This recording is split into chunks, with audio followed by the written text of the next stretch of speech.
Let's do this. I'm ready. Shawn Ray tells all. You look at a guy like Chris Bumstead, 28, 29, 30 years old, and they look at him like Arnold. We've seen that physique a million times in the 90s. Listen, there may be a couple of guys in the past 5 years, a couple of guys in the last 5 years that I would consider maybe Hall of Fame athletes.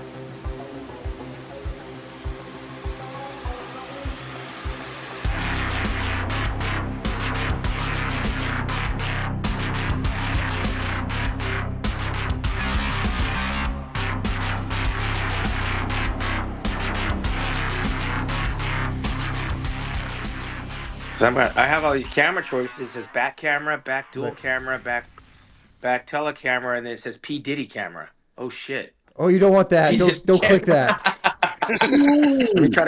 Let me hang up and call right back. Yeah. Okay, let me see if I can close this window. All right, we good? Yeah, man, you're looking fantastic. Good. Shawn Ray. White people. Yeah. Who is everybody? Shoot. I'm Jamie. Shawn Ray. The legend. Yeah. The legend. Cheers. Very. All right. Where's everybody at? All right. I'm looking at Josh, Nova Scotia, Halifax, Canada. I can hear that. Right. Okay. Yeah. So these guys are all a province St. John, New over. Brunswick. Miramichi, New Brunswick, Okay. Canada. You're all Canada. You're all in Yeah. Canada. We're all in Canada. We're all- I feel like Yeah. I'm on Oh, trial right now. I'm looking at I got a jury in front of me. Yeah, What are you sorry, drinking? man. Is that an energy drink? Yeah. Let's do this. I'm ready. Shawn Ray tells all. Oh. When I move, I move. I am too. Everything comes after I move. It's Right. weird. Yeah, I'm like that too, Sean. It's on that way, on my side that way. All right, I'll try to sit still. I'm ready when you are, because I got a steak downstairs waiting to get thrown on the grill, boys. Let's do All this. right. Let's do this. Okay, so welcome to Bodybuilders Amateur Hour. This is a special presentation, obviously, because right here to this side of me, we got the legendary, the icon. I can't believe I'm introducing Shawn Ray. Welcome, man. Thank you. I feel old after all that. All right. The icon, the guy that we've all Yes. idolized and grown up with, and we're here talking to you. We're so happy to meet you. Well, these guys are. I've met you before. You're old news to me. Sorry, buddy. But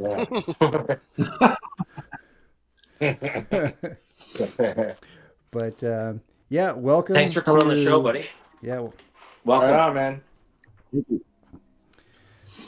So here at Bodybuilders Amateur Hour, we really love talking about pros, talking to pros about their amateur career. We know yours was relatively short. It was, yeah. But yeah, I haven't seen the show. I didn't want to watch it before I came on, just because I didn't want to repeat whatever it is you guys have done. I like to be kind of spontaneous, so I've actually been a little bit active hitting the podcast scenery after these first two Arnold Classics that kind of kick off the year. But I was laying dormant since the Olympia, which I like to brag about. The fact that I haven't missed the Olympia since I was in the Olympia back in 1988. I'm sure some of you guys were probably born around that time, but I'm a big fan of bodybuilding.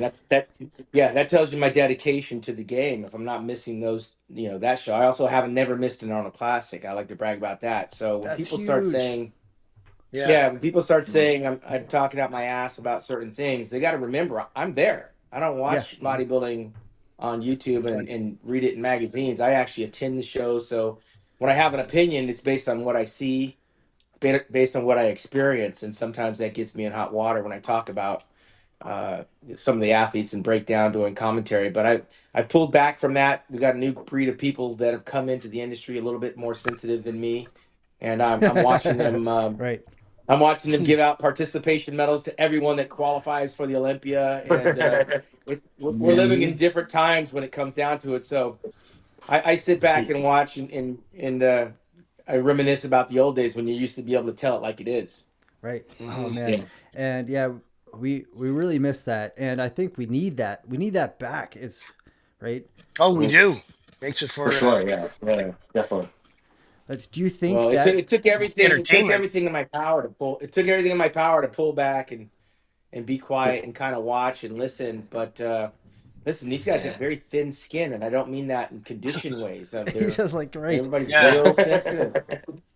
Yeah. When you criticize a bodybuilder constructively, you got to deal with their coach.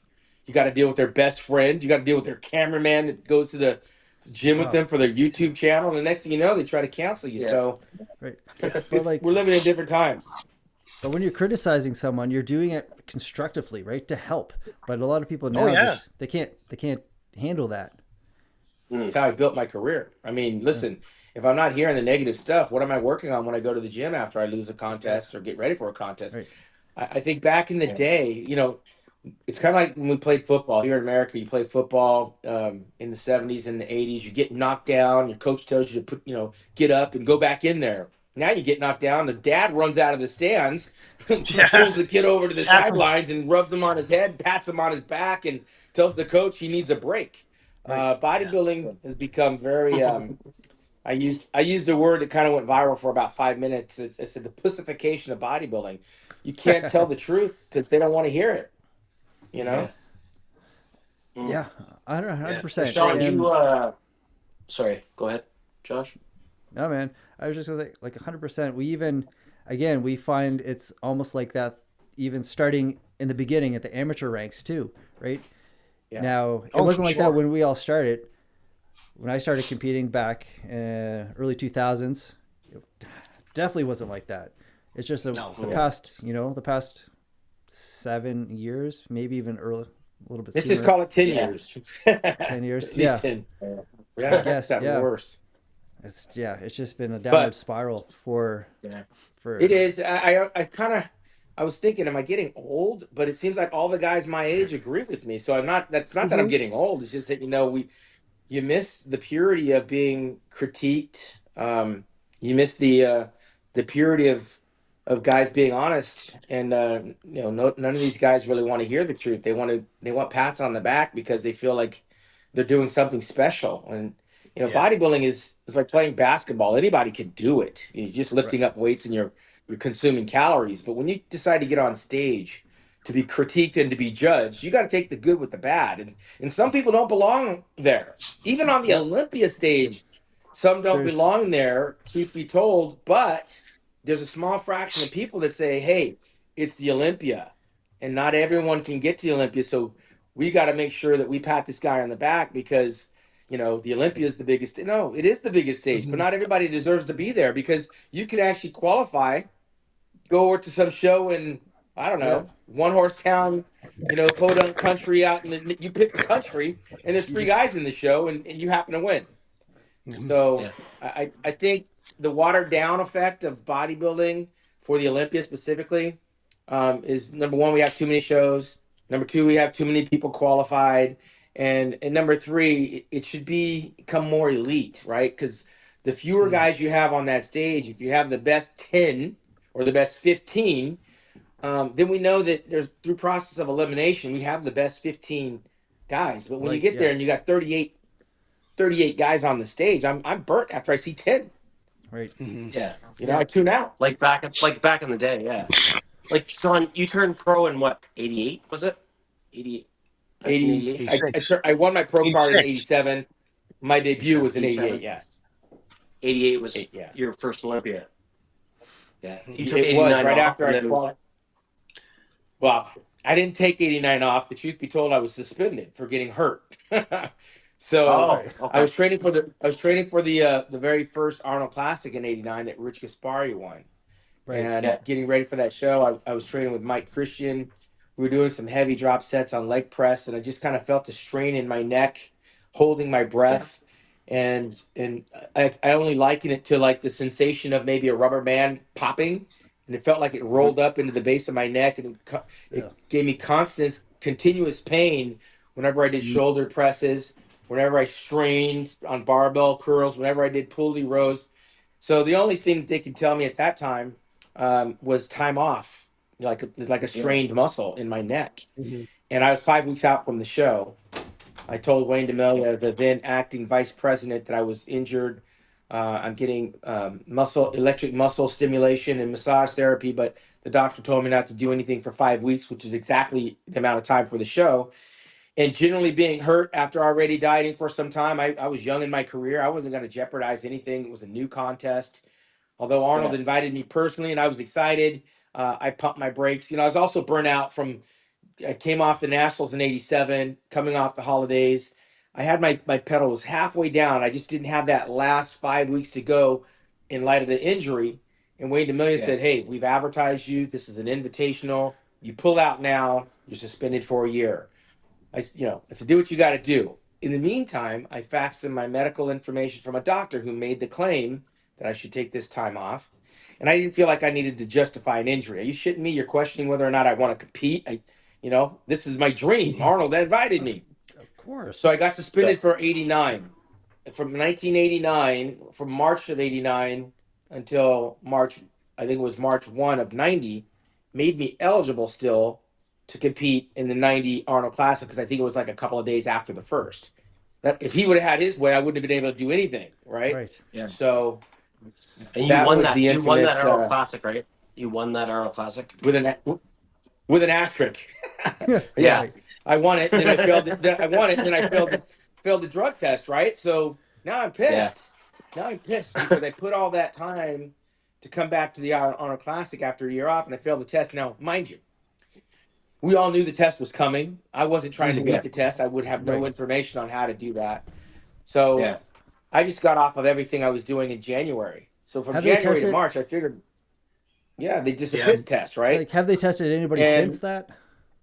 It was just they like 1 did. year, The wasn't it? 1990 Olympia. The 1990 Olympia was drug tested. But anyway, long story short, I failed the test, and now I just think in my head, Wayne DeMillia has it out for me. This fucker's trying to ruin my career. One, I couldn't compete in 1990. I was suspended for the year.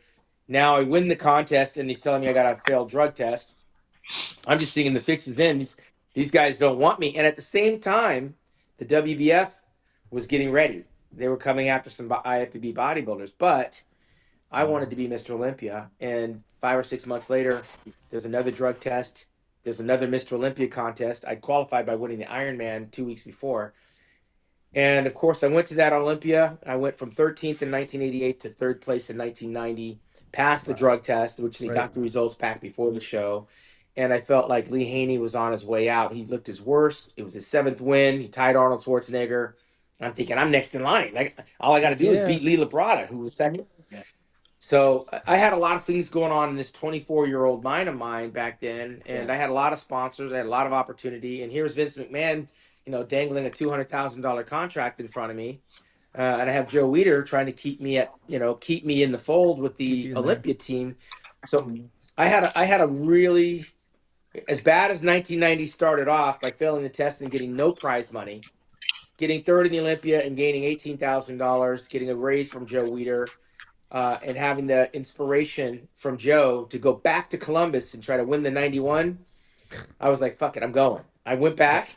I won the Arnold in 91, and I just felt like I was on a rocket ship to become Mr. Olympia. Along comes Dorian Yates. Yeah, man. Just my luck. That's a little, Just my luck. Yeah, that's a little different story. I love you guys have some really great pictures together too on stage. Oh yeah. Right. Oh, me and Dorian? Yeah. Yeah, I seen this too. Yeah, I mean, we didn't. People kept saying that we hated. I didn't hate Dorian. I didn't like it. I wasn't a fan of his physique. He wasn't a fan of my persona. Listen, I'm out here in California with Flex and Paul Dillette and Chris Cormier, and we're driving sports cars and hanging out at the beach. And, you're living the lifestyle, hanging out right? with all the chicks. You're we're having selling fun. the dream. You're enjoying the process. You're living. Fuck yeah. Yeah. What everybody wants to do. Dorian didn't like any of them. Dorian didn't like any of that shit. Dorian was this. He was married. He's just like a machine. He was Drago, from the Rocky movies. And so we never knew each other. We didn't hang out in the same circles. We didn't know each other. It wasn't until we were both retired that we became cool with each other. Is there anyone, Shawn, that you thought you should have beat in your Mr. Olympia? Oh yeah. Competition? Are you kidding me? There was Lee Haney was first, and then Dorian, and then Ronnie. Yeah, right? no, there's a couple of shows, I thought I beat Kevin Levrone in 1992 in Helsinki, Finland. He was coming off the Night of Champions No, victory, I his mean, first I mean, Mr. Olympia. Olympius, Mr. Olympius, Oh well, like yeah, of course I thought I beat Dorian Dorian. Lee Yeah, I thought. Yeah, I Yeah, think I a lot don't. of Ronnie. people. I don't think I In what wasn't ready year? for Lee Haney. Yeah, Yeah. I think I should have beat Dorian in '94. Arguably, Hmm. people make a case for 1996, but '94. I had valid reasons why I thought I should have beat Dorian, and it was due to his injuries, due to him not being 100%, due to him being better in 1993, due to Mhm. him, just being considerably off. Now, the flip side, in 1994, you could ask anybody. Wish I had $1 for everybody I asked. What was Right? wrong with Shawn Ray in 90? What was wrong with Shawn Ray in '94? And you don't hear anything. Yeah, like So couldn't Yeah. can't really I was think under the much. impression that the best. Yeah, I was under the impression that the guy with the fewest flaws wins, right? So I got Mhm. caught up for about 5 minutes listening to what writers and photographers and my colleagues, and they all had me gassed up that that was my show to win. Dorian got a gift, and I was sour for a little while, but as I grew older, I recognized bodybuilding to be a business more than anything else. I know that relationships, they trump a person who's got zero flaws. At the time, Yep. I thought I had no flaws when I look back on that, but I didn't let that settle in with me because I stayed busy. I call it the business of bodybuilding. I went out, promoted myself, marketed myself, self-managed, self-made, and I didn't harbor anything against Dorian, especially after '96 when I got second again. And then Nasser was coming into his prime. He got second in the Olympia Yep. '97. Um, and of course, Flex Wheeler and Kevin Levrone were always a threat. I looked at it at that stage that I may never win the Olympia because here's Ronnie Coleman in 1998, Oh but god. I'm getting paid for what I love, and I need to Mhm. find a way to stay involved with what I love and disassociate the fact that I'll never be Mr. Olympia. And 98, 99, I won't say 98, 99, 2000, 2001. I trained and competed knowing I wasn't going to be Mr. Olympia. But prior to 98, I always thought on some measure that I stood just as good a chance to win that show as Flex, Kevin, Dorian, and Chris Cormier. So I Mhm. never gave in to the idea that I couldn't win it, which is what kept getting me out of bed. I thought on any given day, there's an injury, there's an accident, maybe I hit my peak, maybe the judges wake up and smell the coffee. So it's different when you train for a show you can't win because it's not fun. Right. It's Yeah. Right. work. It's like No. it's like you're a pace car on the racetrack and you can't win. So I kind of, 99, 90, 99, 2000 and 2001. I don't want to say I phoned it in. I went through the motions without the fire. And I think you can see that in some of my early battle for the Olympians. I was hungry, I was cocksure, and You're I was beating the ready shit to out of my go. training partners. I was in survival mode from '99 to 2001, recognizing that Ronnie Coleman's probably never going to lose, and he won four more after I retired. Mhm. Right. So was there any point during that where you almost like said, "Screw it, I'm not doing it Yeah, anymore"? Yeah. yeah. 1998, I was going into that show. Dorian retired in 1997. I met a girl. I started feeling sorry for myself. I started feeling like I wanted to have a kid. Started feeling like there has to be more to life than just eat, sleeping, and training. And I don't know that I was in love with the girl so much as I was in love with the idea of family. Oh yeah. I watched my brothers and my sisters having kids. I'd missed enough birthdays. I'd withdrawn from enough holidays. I'd been all over the world. I'm thinking, do I want to start this process when I'm 40 years old? Or, you know what? I'm going to go in, I'm going to win this Olympia, and I'm going to retire and get engaged at the Olympia. And I went into that Olympia kind of all over the map, not focused on the prize. I wound up in fifth place, right, rightfully so. Still got engaged backstage, which disassociated me from the defeat because I had my girl with Oh, me, that's nice. and Yeah. I thought, Ronnie, if I wasn't gonna win, I'm gonna be done. So in my mind, I got engaged and I walked away thinking I'm gonna go get this girl pregnant and I'm gonna have kids and I'm gonna be done with bodybuilding. Um, when I got home after the Olympia, got off the diet, things started kind of settling down, getting back to normal. I kind of woke up. I'm like, who is this chick? I'm like, we gotta Right. go. I gotta start training again. Yeah. It's January. I gotta start training. We After gotta the yeah. go. I can't do January this. came, man. You had the January prep. came. You I had had to that kick her prep to the ring. curb. Yeah. I Yeah. took the ring back. I Oh. realized I wasn't in love. I realized I had a lot of gas in the tank. Took the I ring said, "This back and love thing bought. is not for me." Yeah, man. Yeah. I went back to being my old self again because it's You all took. I knew. January to September is train for the Olympia, go on tour, and I kicked her out. And I went back and started from scratch. I bought a new house, so I was by myself, Right. and I never looked back. I know that she went on to get married and had a couple of kids, but I never looked back. Never reconnected with her. It was a time in my life where I thought it was something I needed, but it's like a car. Like you want that car, you get it, you drive it for a while, you realize it's You're just like, four wheels and a chassis. and it's Yeah. just Yeah. still And taking you Yeah, to that's point right. A to yeah, I mean, point I'm B. not I'm Yeah. not being Yeah, cold. This is the life and times of a professional bodybuilder, right? I was on the top of my game. I'm on the magazines. I didn't want to settle down. Yeah. I I was No. didn't want to gonna. settle down. I was gonna ask, like, if No. is that expected for people that are looking to come into, they want to be a pro, they want to be an elite bodybuilder. Do you have to give up everything? Does that have to be your life, or can you have it all and still be Well, successful? I can only speak from my personal experience. I Yeah, didn't yeah. have a girlfriend. I wasn't in love. I had a dog. Um, and I just thought that all that shit could wait. I was young, I was hungry, I was ambitious. I had every car you could imagine. I had a condo at the beach. I had a place in Las Vegas. I Oh had my god. girlfriends in different countries. I had money Yeah. in my pocket. I was the Fresh Prince of Bel Air, man. I was like, Yeah. I didn't want some emotional connection to take my eyes off the prize because it was it was Sean's world. It's all about me, and I tried to incorporate a girl into there. And they have feelings, they have emotions, they have needs, they have desires, they have wants, and they don't want to watch you eat 6 meals a day. They don't want to go to the gym twice a day with you. They don't want to, they don't No. want. They don't. It's not their calling. It was my calling, and so acutely aware that I'm trying to be number one. If you're not on board with me, you're in the way. You're an obstacle. So I had that switch that I could flip where I didn't care and it didn't matter because somewhere down the road, all that stuff will be there for me, and I didn't think I would live forever. I didn't know what life after bodybuilding was going to look like. I just knew that I was up against some young, hungry lions and they were chomping at the heels. Flex Wheeler helped me move into my first apartment. I called him Skinny Kenny back in the day, Skinny Kenny. And I knew I saw the You saw potential. the potential of I that knew he guy. was going to be Yeah. one to reckon with. I won the I was gonna California in ask you. I was '87. gonna He won ask it you, in Sean. 1989. Oh, sorry. Do you still talk to Flex and Kevin and Chris? I talk to Kevin all the time. Flex is in the Yeah. hospital too much, man. Yeah.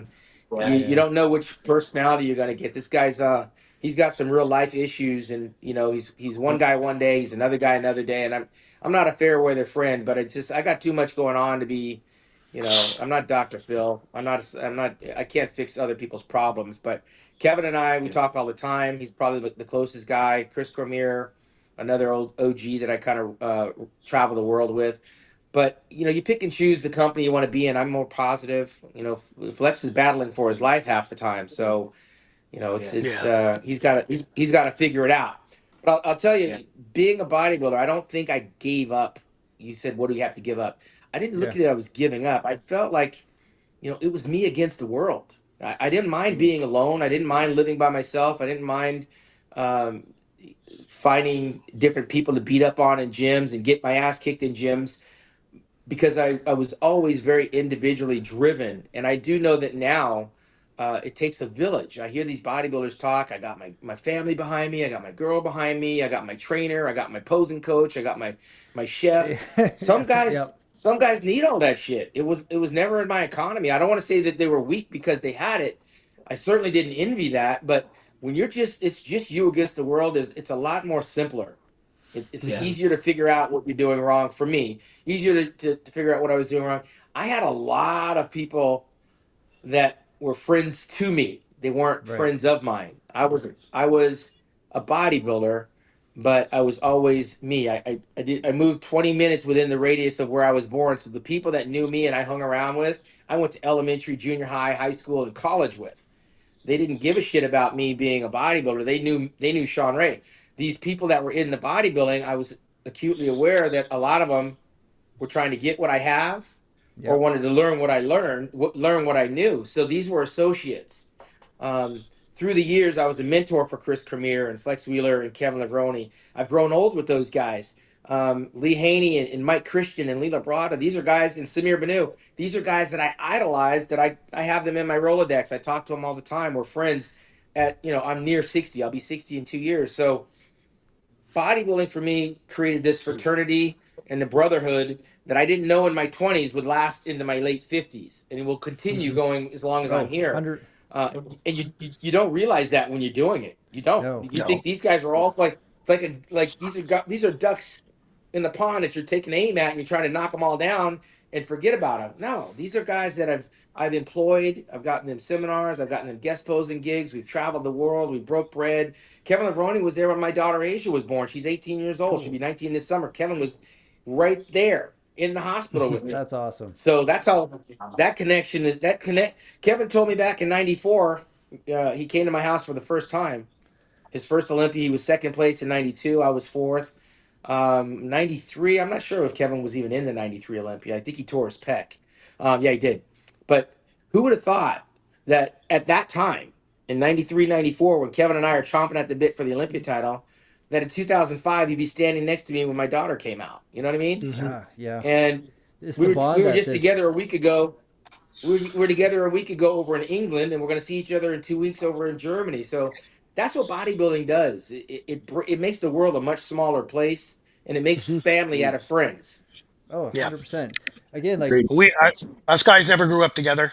And we've been that's friends for a long time, the four of that's us. what I was saying. We've all All competed against through each body. other. We were Yeah. all Yeah, we were that's all crazy. enemies. We were all enemies at one point, right?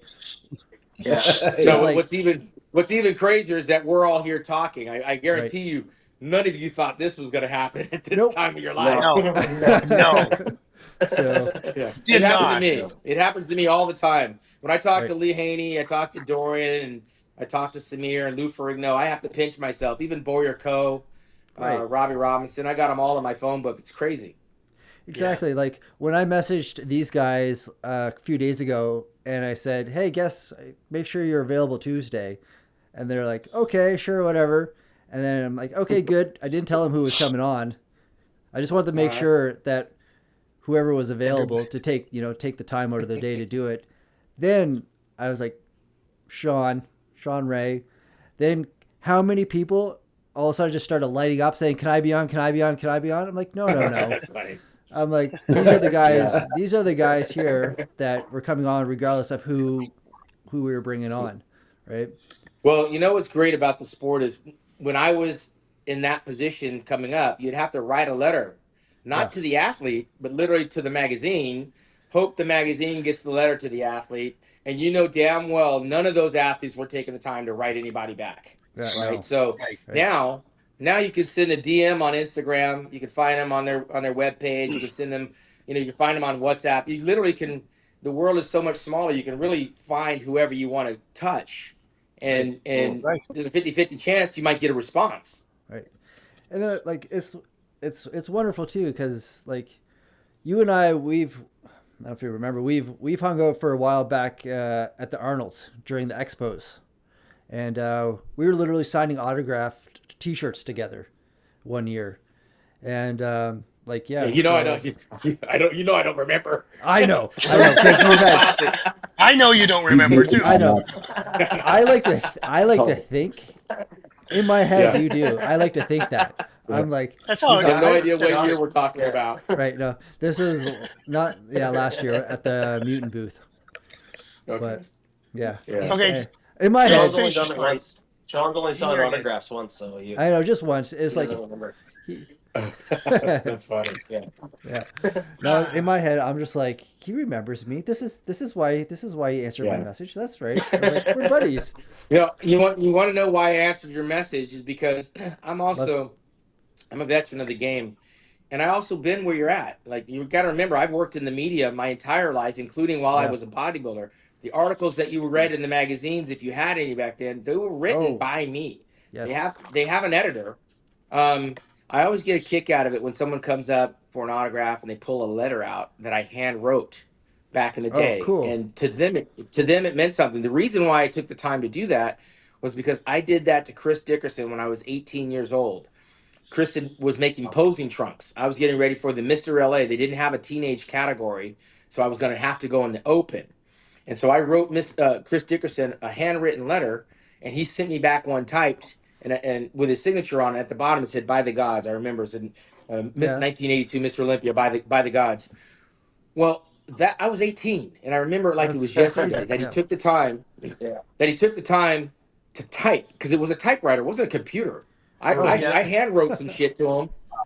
He typed it, and then it went from that letter to him meeting me at Gold's Gym, taking me across the street to go and eat, and then I wound up back at his flat. Now, mind you, I'm straight as they come, and I knew that Chris was gay, and I'm at his house getting ready to put Right. on some posing trunks. You're like, here we go. Yeah, and it's just me and him. But Someone called Yeah. bullshit there. he was yeah. So he was the perfect gentleman. I think he was 43 years old at the time. He was our oldest Mr. Olympia at 42. I think Sean Roden beat his record. But from that small chance encounter with Chris Dickerson, he introduced me to the future editor in chief of Iron Man magazine, John Balick. Right. He was a photographer at the time and a writer, but ultimately he would buy the magazine. So I went off to the U.S. To the Teenage Nationals in 1984, and I got second place to to Franco Santarillo. I came back. Chris had set up a photo shoot with John Balick for Iron Man magazine. I'm being photographed by the same guy that shot the pictures that I saw of Chris Dickerson in Muscle and Fitness. And I'm there with Chris as Chris is putting me through the poses, and this is the professional photographer that works for Joe Weider. That was how I was introduced to big time bodybuilding. I was 18 years old, 1 year into bodybuilding, 1 year. I got third in that contest, by the way. 2 weeks later, they had Nice. another federation called the AAU, and they had a teenage category, and I won the teenage category for the Teen Los Angeles. I would later go on to win the teenage Mr. California in 1984, and that was when Chris Dickerson and Mike Christian and a few others. Mike Christian won the nationals that year in '84. Told me that I was a future Mr. Olympia. And I say all that to say this. I've said this in said this in many podcasts. First Yeah. impressions can last a lifetime. I'm telling you this story as if it happened yesterday. I remember walking in there for the photo Feels like shoot, it. and I'm 58 years old. So that was 40 years ago. I'm recalling 40 years ago with perfect clarity of John Balick and Chris Dickerson, the cameras on me, the oil. I could smell the oil, and it wound up getting to Ricky Wayne's son, whose name is Kevin Wayne. He's a photographer for Flex Magazine. Rick Wayne was the editor in chief of Flex Magazine, and Rick Wayne said, "If you win the Teenage Mr. America, we'll do something with you." So I went on in 1985. I won the Teenage Orange County in 1985, and I went on to win the Teenage Mr. America. And I got a call from Kevin Wayne telling me that his dad, Ricky Wayne, who I knew very well from back with Arnold Schwarzenegger, that they wanted to do something called the Teen Scene in Flex Magazine, a brand new column, and they want to use me as the first guy. Cool. I'm all about it because I won the Teenage Mr. America, won the Teen National Championships in Atlanta, beat Bob Cicherillo. Yeah, kicked his ass. Oh, Bob. Yeah. So Bob was there. He's still hurting from that. But while we were waiting for this teen scene thing to take place, for the teen scene article to take place in Flex, I got ready for the Junior Mr. World over in Australia in December of '85. And I went over there and I won the Junior Mr. World. And it went from being a teen scene article to being on the cover of Flex magazine. And that's that one where I'm standing there with the pink shirt on, holding a little book bag in front of Weider headquarters. And that's where I met Joe Weider. I met Rick Wayne. And that little smell of Right. Arnold. Arnold was on the wall. That little sniff of Weider and seeing the magazine layout, how they put the magazines together, and meeting the writers who I only seen their names in print, and the photographers who took the pictures. I knew then, like Mike Tyson at 15 when he met Customato, Mm-hmm. that if I keep hearing it enough, I'm going to start believing it. And I kept hearing it enough from people that were unrelated to me that I would one day be Mr. Olympia, that I just believed it.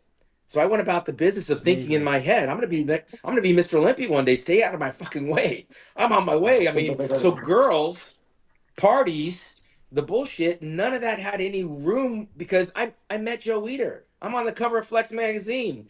I'm teenage Right. Mr. America. I was like, But I had everything that a teenager wanted, and I believed that one day I would win it. but how did you handle that mentally as a teenager coming up? Like I couldn't fathom what that would be like, or what I would be like, as in like my ego, or like having friends that understood what you're going through, or like family members as a teenager to be able to comprehend what is your future would be Good like. question. It's a good question because I didn't have colleagues that were in close proximity to my age that would even understand what I was trying to Yeah, do. I couldn't even Um, imagine. I lived 1 hour from Gold's Gym. I was down there twice a week. My friends were the guys that were in the magazines. Literally, Mike Christian would watch me pose. Charles Glass would watch me pose. I Cool. was mentored and tutored by John Brown, a two-time Mr. Universe. Um, I saw Rich Gaspari in 1986, right after his first Olympia. So I was in and around the area that I wanted to go. I saw it's like being an actor in Nebraska and you go out to Hollywood and you see all the lights, camera, and all the other actors. When you see the finish line, you have to. I had to buy my time, knowing that one day I would get there. But Yeah. I knew that the only way I would get there is to keep doing the business of bodybuilding, which is why I didn't have time for those relationships, which is why I could walk out of a party so I can go and eat some food because I needed calories rather than sit there and try to hang around the keg and try to pick up the chicks. I wanted it so bad that like when one contest was over, I was dialing in for the next one. And I really believe that because I was picking and choosing my shows one level above the next, I got there. I graduated high school in 1984. I turned pro in 1987. I got there in 3 years. Fuck. Crazy. 84, Right. 87. That's 3 years. So when I finally arrived, um, I kind of knew the ins and outs of what was necessary because I watched John Brown about how to make money, guest posing, marketing myself. I would go in the back of the magazines, find all the addresses for all the gyms and all the nutrition stores, and I'd print out 8x10s and I'd sign a Mr. California or national champion, Yeah. and I'd send them off. And then on the back side of the picture, it'd say available now for seminars, guest posing appearances, autograph section. And I'd leave my address and my phone number. And I'd send out 200 or 300 of those things. All I needed was like 20 to respond. Yeah. 15 is a good number. And, Yeah. I'm charging between $1,000 and $3,000. If I get 20 responses, it's a nice little supplemental income, but I'm also building my brand. I'm traveling, I'm getting out, I'm showing people who I am. But I also knew the next level of competition, I'd probably lose more shows than I win. And I got there in warp speed. And back then, warp speed meant myself, Rich Gaspari, um, I think people like Kevin Levrone. We were young when we arrived. Yeah. Lee Haney was Mr. Olympia, I believe, when he was 24 years old. So the Wow. pros were young, so I knew I had a long road ahead of me in terms of an opportunity to maybe one day become Mr. Olympia. But I needed to find a way to sustain my lifestyle, so I could eat, sleep, and train, so I could show my parents and my family, my friends, that this is a profession. When you hear the word professional, you assume that you're able to live off of that and you're Yes. able to Yeah. do something with it. It's not. I That's had a not really the passport. case. I would I would stamp my passport. My mom and dad said I should have been born with wings, and I said, "Look," and I didn't realize this how big bodybuilding was global. So all those pictures I was sending out to people in America, I started realizing I could send them to Germany, I could send them to England, I could reach out to Australia, and now I'm international. And so Yeah. for me, competing once a year was the best thing for me, so I could make all of these appearances. So in the summer, I could hibernate just to eat, sleep, and train for the Olympia, and it worked well for me for the 13 years I did it. Right. I just figured it out. Yeah. I didn't have a friend of mine trying to map it out. Like some of these guys, they have a manager. You have George Hmm. Farrow, you have Hani Rambod and Neil Hill. They'll kind of they cut to the chase for you, but they're sharing their wealth, and I didn't have to share my wealth. I figured it out. I took pride in the idea that the person that was bringing me to their country or bringing me to their gym, they were dealing with me. Oh, The definitely. fan that wrote me the letter, they were getting a response from me. So, uh, you know, those first impressions, that I still carry them with me. I get an email, I get a text message, I get a DM. I try to acknowledge as many people as I can, and I always get this: is it really you? Yes, it's really me. As we can Amazing. see right I love now. it. Yeah. I'm a So fan. I like, love it. do you think It it's was really you. easier? Do you think now is it easier now today to like with social media and all of that to grab the sponsors, grab, put yourself out I don't think so. there and like I don't think so. I don't think so or is it because it's there's a just so many people doing it now that it's like yeah, just convoluted and it's just Flooding. full of it's a popularity contest, yeah. isn't it? Right? Because if I figure out the algorithms, if I get the right videographer, if I pay the right amount of money, I can build up my social media following, and people have a tendency to go there first, right? Like, how many Right. followers does he have? What's his YouTube channel look like? When I did it, our popularity came on the backs of our hard work. We were Yeah. popular because we were doing the business. We were the best. And mind you, in the 90s, there were 10 or 15 of us that were considered the best. I mean, Lee Haney and Dorian Yates and Ronnie Coleman got the lion's share, but you can't tell me Lee Priest, Lee Labrada, Flex Wheeler, Kevin Levrone didn't have an army of fans. We did. Oh, We Yeah. all did. definitely. And Yeah. it was based on our work. It wasn't based on what videos we're putting out. It wasn't based on what Right. post we made. So Yeah, exactly. there Like are opportunities out there. right. Oh, There are definitely. opportunities out there, but when we were coming out, we had to make those opportunities by how we were placing in shows. Yeah, I Right. think it's a little weird now. Like growing up, this might sound this, I don't know, fuck it, whatever. I had a picture of you on my wall, and along with like Lee and Arnold, and my cat says hi. There you And your cat. Lee, go. Lee Priest Hey, and Yeah, Arnold. yeah. and Yeah. then, but now today, I know people like the new generation is coming out. They have like Sam Sulek on their wall, and he Yeah. hasn't even competed. You know He's what's just crazy? a social media dude that's like extremely You popular. know, But like, you know what's crazy is I don't think any of us have pictures of our rooms when we were little. I right, started not really, off no. with I had so I took my closet doors off my wall and I put my bed in my bed my headboard inside the closet, and then the Okay. rest of my bed was on the outside, right? Yeah. And on my closet doors on the sides, I had pictures of girls in bikinis from Jet magazine. I That was see my where you're going. magazine. I pull Yeah, out yeah, yeah. I take so in my closet I had all Sean had these pictures they of were girls, and we had pictures of Sean. hold on. Inside the closet. Hold on. Yeah. Inside the The tables closet. turned because later on those pictures came down, and naturally the pictures of the bodybuilders went up because that's what I Right. admired, that's what I liked. So Hmm. eventually I had all the guys, Robbie Robinson, Arnold. I had all the guys in my room, right? I wish I had a picture. I had Jimi Hendrix on the wall. I had some, the Saturday Night Fever poster. I wish I had taken a picture, a snapshot of what that looked like, because for me, as those pictures came down and the bodybuilders went up, it was a snapshot into what I wanted to be.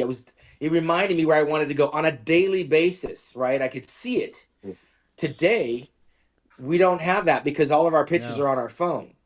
Yeah. Nobody Yeah. prints out anything. There's no magazines. When you come home, Okay. we have small reminders of trophies or medals, but we don't Yeah. necessarily have the pictures because we don't go get the pictures developed. That's Um, true. Yeah. and the only time you see a poster is typically in a gym. Yeah. Yeah. And if you had posters today, what modern day bodybuilder are you going to have on your wall? Right. I mean, for Yeah. us, Yeah. who's going to be up Right. there? Right. So you're right about Sam. Um, they're these insta famous guys that have never competed and have 5, 10, 15 million followers. They're not being followed for the same reason that I was That you were or on your wall. Yeah, yeah, I mean, for there's sure. a reason why you Yeah. put some. There's a reason you put a picture on your wall. I'm not sure how many pictures of Sam is on anybody's walls. Right. I think people follow him because they're able to. You're able to follow the The psyche of whatever he's trying to the sell out mindset, there. yeah. Right. Um, Yeah. but when you had a picture on your room wall, I mean, on your closet door, it meant something. Forget about who the Yeah. Yeah. person was. Right. That picture was signifying something to you. And for me, I had everybody, and it was all about admiration. I loved Robbie Robinson's peak, right? I loved Arnold's side chest pose, Tom Platz's quadriceps. I saw Chris Dickerson's calves, picture of Mike Christian in the back pose. Those were constant reminders of what I was doing on a daily basis when I went to the gym. And I come home to my room, and it's like the first thing I see and the last thing I see when I wake up and go to bed. And look where it took me. That was Yeah. inspiration. Yeah. Yeah. It's not crazy. I think it's good motivation. It's good inspiration. Yeah, it's awesome. When I was, do you remember doing the Battle for Olympias, Sean? Like, how much do Oh you yeah, remember of the '90s I doing those? was the first. I I'd was the watch those first daily. subject. Yeah, I was Yeah. the Yeah. first subject. So Mitsuru Okabe came from Japan, and he barely spoke English. He Mhm. came basically like any other adventurer that wants to live the dream, and he showed up down there at Gold's Gym looking for people and personalities. I was one of the first guys he met. I was riding high. I was like second, third, or fourth at the Mr. Olympia, and he became my friend. He was a photographer. He was a friend of a photographer. Then he started talking about getting permission to do the battle for the Olympia. And now we're going to go back to Yeah. that asshole, Wayne DeMilia, that suspended me back in '89. He thought for some reason he needed permission. And I said, Mitz, you don't Yeah. need permission. If you want to film these guys, it has nothing to do with the actual Olympia. You're going to be going to their homes, you're going to be going to the gyms. You don't need permission. Well, behind my back, he went and talked to Wayne. And Wayne got this Mm. poor kid for $25,000 for the rights to come and film me, to go and film Flex, to go and film Lee. This was not showing contest footage. This was not the Mm. Olympia. This is the road to the Olympia. And Wayne DeMilia took that 25,000, put it in his pocket, and told Mitsuru, "Go ahead, go do whatever you want." He didn't have to do that. He got ripped off. But those Mm. videos, for me, Yeah. were Yeah. my lifestyles of the rich and famous. I was one of the first Yeah. subjects. I took it to another level because obviously '96 was our first year, It was and I was 96. still Yeah, I was pissed gonna off say at 96 was Dorian. the first year. Yeah. Yeah, I'm still 96, mad. I'm 97, still mad at 98, Dorian. I'm a 99. Dorian Yates hater. Huh? Yeah. I was pissing Ah, everybody off. But I'd watch those every day at work back then, back yeah, in the but day. I And I was like one of the yeah. first. I was one of the first mules for him. So I kind of showed him, like, come to my Really? house, come over, see how I'm living. Like, look at my cars, you know. And I Yeah. think we all started taking it to the next level. Everybody started showing off Nice. their cars and their houses. It's kind of cool. Yeah. That's awesome. nice. All right. I'm gonna jump into some questions here. I put, did the whole social media thing, obviously. And we'll start with from Jim McMahon, CEO, Mutant, whatever, Yes, that I thing. know him well. Yeah. Yeah, He wants to know what's up between you and Bob Cicherillo. Why are you always hating on him? Bob is my oldest friend in bodybuilding. I mean, listen, if you can't fight with your brother, who are you going to fight with? I can hate on Bob from here till Sunday. 'Cause I know where the skeletons are buried, and we can still have a steak dinner when we're done. Mhm. I met Bob. Awesome. I met Bob on a bodybuilding stage in Atlanta, Georgia, and we've been riding high ever since. As a matter of fact, I kicked Bob off into the pros the year I retired. My Right? entire career, I Okay. retired after meeting Bob in '84, 2001. That's when Bob actually won his pro card. so, Right. so we couldn't be more different. But one of the other starts I gave him, my first pro show that I promoted was the Shawn Ray Colorado Pro Am and in Denver. And Bob was I working with remember Dan that. Solomon on a show called Pro Bodybuilding Weekly. It was a radio show. So it was one of our Phil original Heath. Phil podcasts. Heath won that, right? Did Phil He Heath win did. the first one? He did. Okay. Yes, he did. I never. I So never I he took came up with that. Yeah. I took Dan and Bob and I put them on my stage and said, "Do your podcast radio show as my MCs." So they actually had a Cool. desk, and headphones, and the mic, and they actually were doing their little shtick on stage instead of just an MC standing behind a podium. I thought it was really cool. They need Oh to go yeah. back to that format, by the I way. like that. It's kind of like watching basket. You know how you watch basketball? They're sitting right there, and that's how I think that they should call Mm. that instead of these. You watch the monitor backstage and you commentate on the show. These guys should be on the stage doing it that way. Anyway, Yeah. I kicked them in. I gave them a big boost pro bodybuilding weekly, and then 2 years later, I left the Weeder company and I went over and worked with Muscular Development, Steve Bleckman, and I was with Steve Bleckman for 10 years. And when I left, I was actually the MC of the Mr. Olympia, and the second year that I was emceeing the Olympia, I believe it was 2006, maybe 2007. They were asking me who would I recommend to do the Olympia hosting, and I said, let's bring in Bob Chick. He's got that baritone voice. He's kind of like, Oh no, he's you got that didn't. You whole, started this. he's, yeah, he's got the whole Wayne Newton thing going on, and you bring in Bob. So I helped him get his job. We both co-emceed the Olympia, and he was so good at what he was doing. I was like, okay, now I can get out of here, right? It's Right. my dream was to be Mr. Olympia, not to be the host of the Olympia. I did it. I got the T-shirt. I was done. So I passed the scepter off on to Bob, and of course the controversy was muscular development and Mr. Olympia were competitors, and I Oh couldn't yeah. continue working with muscular development and doing work for the Olympia. So I stayed with Steve Bleckman. I was done with working with the Olympia team and Flex and Muscle and Fitness. And ultimately, when Flex and Muscle and Fitness was going down, of course, good old Shawn, Bob's rival, reached back, threw Bob a lifeline. I brought him over to Muscular Development for his Bobservations column in Muscular Right. Development. And I reached over and I got Dan Solomon because Dave Palumbo was trying to ruin Dan Solomon by going to RX Muscle. I brought Dan Solomon over to Muscular Development. So there's a lot of history back and forth between me, Bob, and Dan coming up in this industry. But there is absolutely no animosity. There's no vitriol. There's no Yeah, hatred. We yeah. love each other like brothers. Awesome. And guess what? That's Oh, by the cool. way, guess what? Now Bob is with us over at Mutant. I This guy's know. riding my coattails still to this day. So I know he came in like a couple of years after you, of course, like everything else. He's always a little bit slow. Yeah, Speaking I of take that, care of him. I did message him, tell him to write me back. Bugger. Did he write you back? No, No. of course not. You're not. You're dealing with Bob, man. You're right here. You're dealing with an OG pro. This, I you know, know, I'm, right? I'm Like prompt. I get shit done. you were on top of it. He's seen Let me everything. tell He you. Let just me tell you. Here's a Bob story. All right, the all Arnold right. Classic's coming up. Mr. Olympia's over. What I think it was over in November or December last year. Yeah, Yeah. yeah. As soon as the Olympia's over, I got my ticket for the Arnold Classic in Ohio. I don't want to mess around over the holidays and the New Year and screw around and get bumped because getting out of Ohio on a Sunday is very hard to do. I get my ticket literally the week of the Mr. Olympia. We're in January. We're talking. You get your Olympia ticket? No, they're going to take care of it. Okay. February comes. Hey, Bob, they get your ticket? No, they haven't got it yet. I said, Bob, here's what you do. Get your plane ticket, take a screenshot, send it to the organizer, and tell them to book your ticket and be done with it. Oh, they're going to handle everything. They're going to handle their.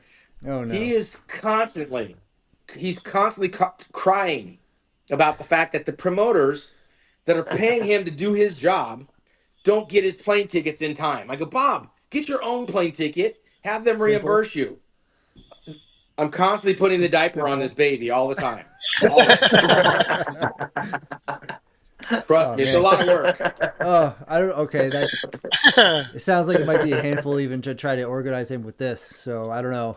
No, you'll get him, but I got to remind him to call in. Right, yeah. It's like, That'd oh be man, awesome. that's funny. Yeah.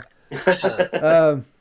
All right, we're gonna pull out a couple more questions. I know you're waiting. You got a steak waiting for you. So Yeah, I try got to to make. cook Yeah, we gotta try to make these a little quick. and my protein.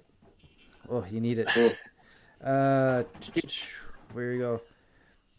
I'm retired. What is what is the what is the state of judging today? Do you find it different from when you were a competitor? Very much so. Listen, that Mr. Olympia title looks like it's going to change hands every year. When I was It has that competing, feeling, that yeah. wasn't the case. No. You know, the Yeah. Mr. Olympia stayed within 3 people for 22 consecutive years. Okay, that's longer than my daughter has been alive. My daughter will be 19 in August. So can you imagine that all of those obstacles that were thrown at the defending Mr. Olympia champions, Ronnie, Dorian, or I shouldn't say Ronnie, I'm going to say Nasser, Flex, Kevin, Chris, Vince Taylor. I mean, we threw everything in the kitchen sink at these three guys, and it was impenetrable to try to get through. So what do you wind up with? You wind up with Muhammad McCowie with 2 Mr. Olympia runner-ups, Lee Labrada, 2 Mr. Olympia runner-ups, Shawn Ray, 2 Mr. Olympia runner-ups, Flex Wheeler, 3 Mr. Olympia runner-ups, Kevin Lavroni, 4 Mr. Olympia runner-ups, Jay Cutler, 6 Olympia first runner-ups. It's ridiculous when you start looking at it that way, to think that these guys were so good that they could hold off these Hall of Fame bodybuilders. And on any given day, one of us could have penetrated that, become Mr. Olympia, could have changed the direction, it could have changed the look. And I say that to say this: nobody out there is this dominating force that you would bet $1 or $100,000 that they're going to repeat as Mr. Olympia. It's just, do you think maybe it's because changed everybody's hands so many good? times in the past 10 years, huh? Do you think like maybe because everybody is so good right now, or is it just like I don't know that they're no, not it. Let's back up. not There'll be a everybody, couple of but the guys top in this- couple, Listen, the top there few. may be a couple of guys in the past 5 years, a couple of guys in the last 5 years that I would consider maybe Hall of Fame athletes, Hall of Fame bodybuilder. In my time, I mean, in the 90s, where do I start? Right. You know? Yeah. Yeah, I it's a little mean, different. 90s the were the depth best. was 90s were so the best. deep. The 90s category was so much deeper. Now, did they get worse? I listen. I don't know. Is boxing better today than it was back in the 90s? I don't think so. I don't think so. You Well, know, we'll see what happens when what? Tyson comes up with what's his name there. You're gonna take a 60-year-old up against a 20-something-year-old. I mean, come on. I mean, it's all wishful thinking. I don't know, and it's not a knock on the bodybuilders. Listen, we're trying to compare eras. Yeah. No one's ever it's been different. successful comparing eras. We all lose. We can't compare the eras. Yeah. But what we doesn't can work. say is, we're not looking at a stacked lineup of Hall of Fame future bodybuilders. We're looking at a couple of guys that are really good. That was the And best that era, Olympia title, the 90s. The 90s were the best era. Like you, Kevin, Yeah. Flex, Well, Dorian, Ronnie, like you guys were. but you do That was realize crazy. when you say the 90s, though, you realize we're going back 24 years. So It's hard to I think know about there's that going to be sometimes. guys like there'll be guys like Branch Warren. There'll be guys like Victor Martinez. But there were There'll be guys many. like, There were so many compared to now. I mean, yeah, like so you're many right. But I'm saying, so many like potential Mr. Olympia winners. I guess we'll say. yeah, there was a lot more guys that could have actually won it that didn't. Yeah. In the past 10 years, we're looking at, you know, the end of the Phil Heath era, Sean Roden, Big Ramy. You know, if we just take Sean Roden, Big Ramy, Derek, Hadi Chupin, I think those are the only ones that have won it in the last like 10 years, right? Sounds about right. Post Phil Heath. Yep. Yeah. I'm a Brandon Curry. Brandon Brandon Curry. Curry, If we put those, if we take those 5 guys and put them on the stage, and then let's just say we're going to take the class of 1999, myself, Premier, Nasser El Somebody, Kevin Levrone, Flex Wheeler. We can throw Ronnie Coleman in there too. If we have those 5 and these 5, I'm not so sure we're going to be looking over here. We're going to be looking back at the past for quality, for balance, for detail. We are where we are. Right. And like why do you suppose that is? Is it just like just the way people are like their personal genetics, or is it like work ethic? Is it like the chemicals used today? Where do you think, like, what is separating these physiques? Or is it just everyone's just trying to be a mass monster? That's what it is. No, because they're not all that bigger. I mean, who up there's bigger than Nasser El Somebody? I mean, Yeah, not really. Or who's bigger than Dorian? Who's bigger than Ronnie? Right. So like maybe like the they goal, have the chase of it. They have better access to better stuff. The equipment's better. The nutrition's better. The supplements are better. So where are we going wrong? I'll tell you. You know, when I came up, there was a thing called teenage bodybuilding. And I got started at 17 years old. Jay Cutler's a teen national champion. Branch Warren is a teen national champion.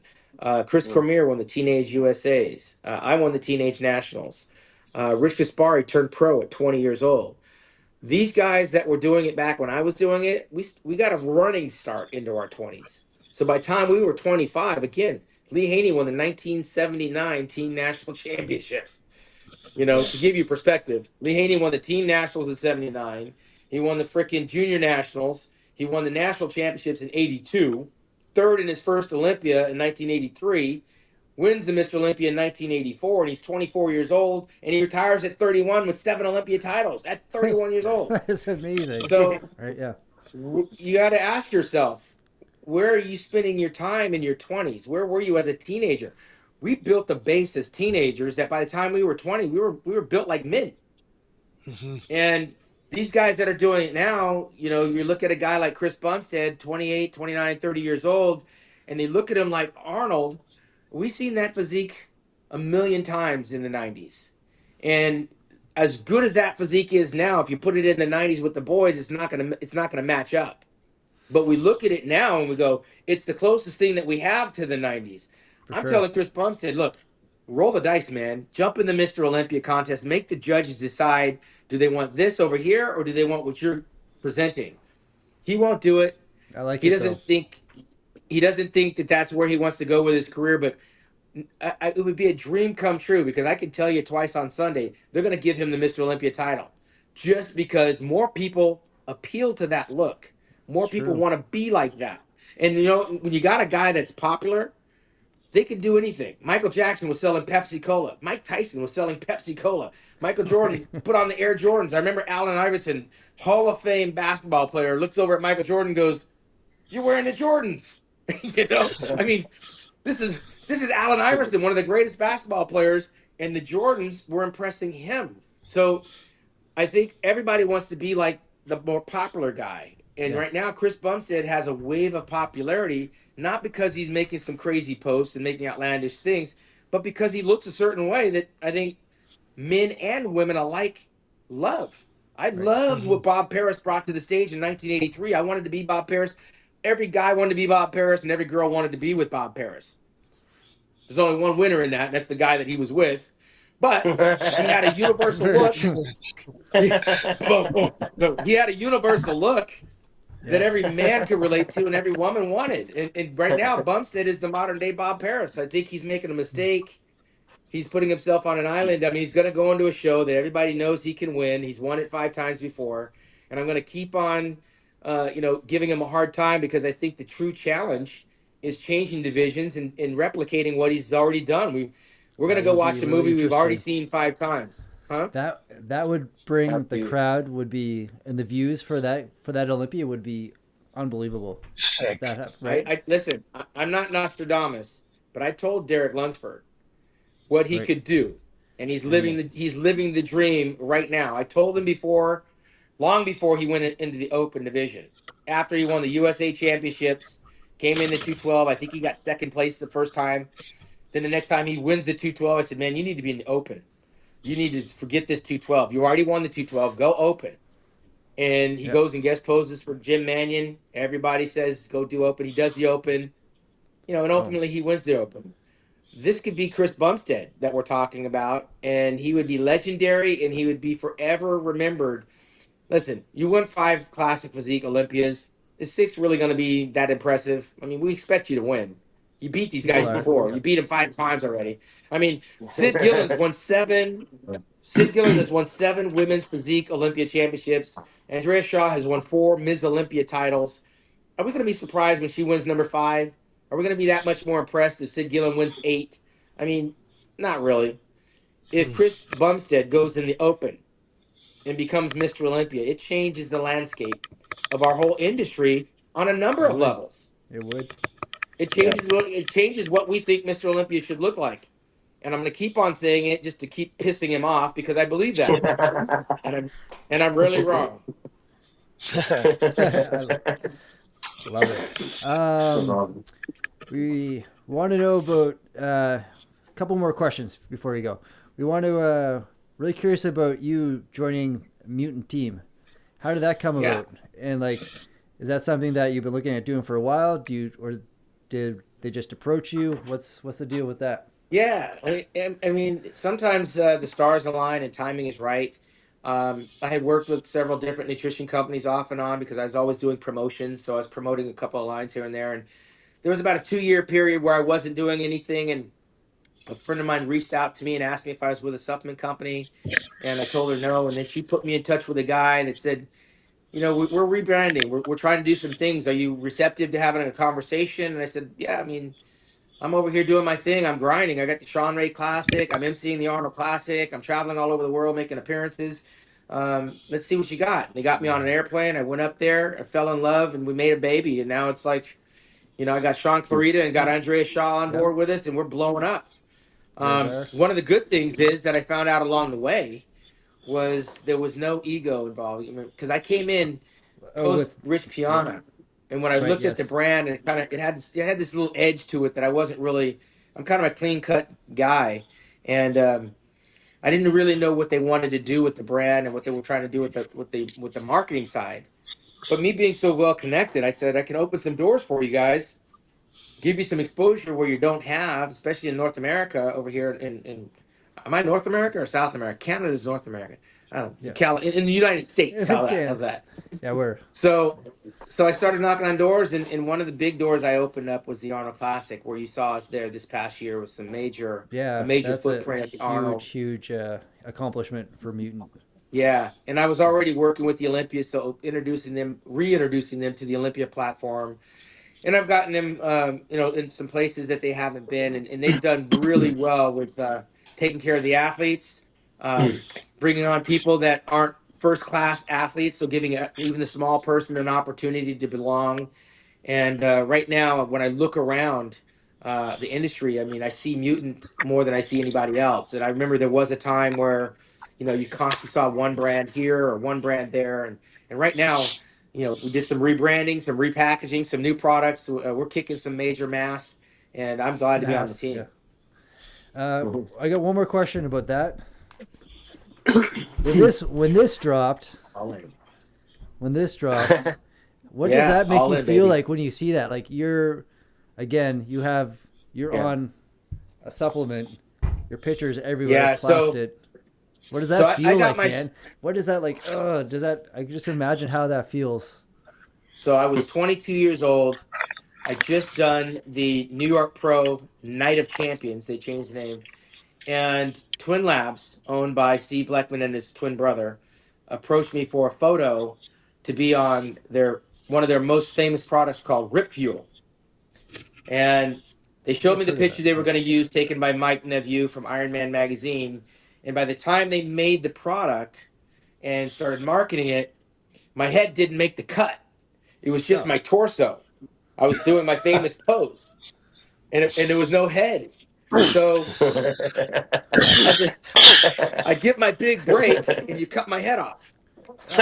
Um, so later on, Joe Weider comes out with the line called the Victory Line. I was just coming off a second place in '94.